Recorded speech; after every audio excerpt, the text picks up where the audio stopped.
Alright, so, in terms of intensity 'no, in terms of representation intensity, ano yung kaibahan? Tama ka, eh, ang kaibahan nung representation ko nun as, Gary Coleman when I first did Avenue Q.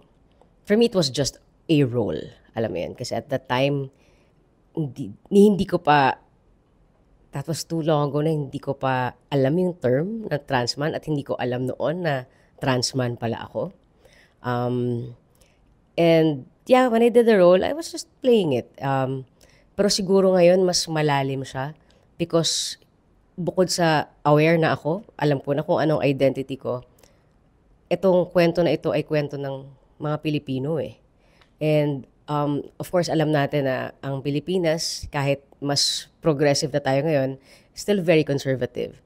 To have Lucas played by a trans man like me, for me, it's a big statement.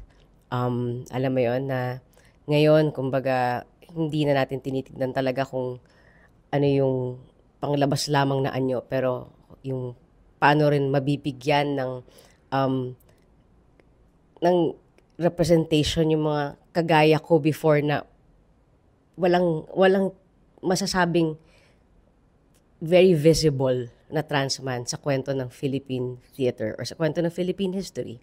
Like ako, growing up, no? I grew up in the 80s. Wala, alam mo yun yung parang pag tinanong ka or gusto mong sabihin sa mga tao malapit sa'yo kung ano ang tunay mong pagkatao, ang hirap mong hanapan ng reference. Like, sino ba yung tuturo kung parang ganito? Unlike now that since marami ng mga trans people na kagaya ko, I mean, the LGBTQIA people are talagang really out and proud. Alam mo yun? Kumbaga, it's easier for kids or for young people na to explain to their parents, oh, ayun po, ako po, parang ganyan, si Ice. So, alam mo yun. So, ang laking bagay sa akin na nagagampanan ko ang role ni Lucas bilang isang trans man at mapapakita natin na etong si Lucas ay isang tao na loyal, talagang mapagmahal sa pamilya, whether it be his biological family or chosen family, at yun si Tenyong sa kanya. At gagawin niyang lahat. So, that can actually be played by any gender. So, happy lang ako na nabibigyan ko ng representation ng aking community by playing Lucas.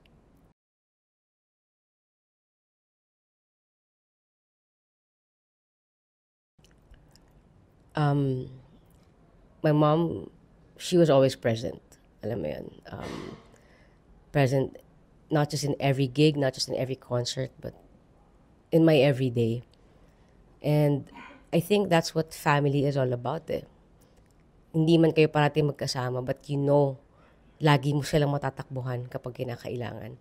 And if you look at the journey of the characters in this play, especially my journey no with Tenyong and with Monica, si lagi siyang nandoon kahit kumbaga kahit harangan ng sibat, kahit nasa gitna ng putukan, kapag kailangan siya, nandiyan siya at maaasahan mo.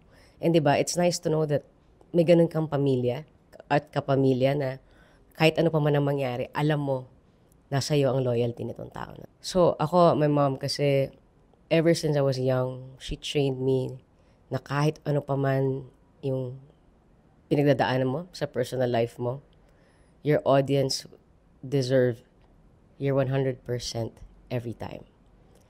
Kahit sa play pa yan, kahit sa concert pa yan, kahit anong gagawin ko.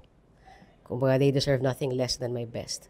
And ako, just by showing up and making sure that in every rehearsal, I am being professional, showing up on time, being there in everything that they need me to be there, I am honoring my mom.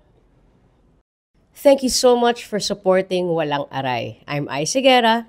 Palabas tayo.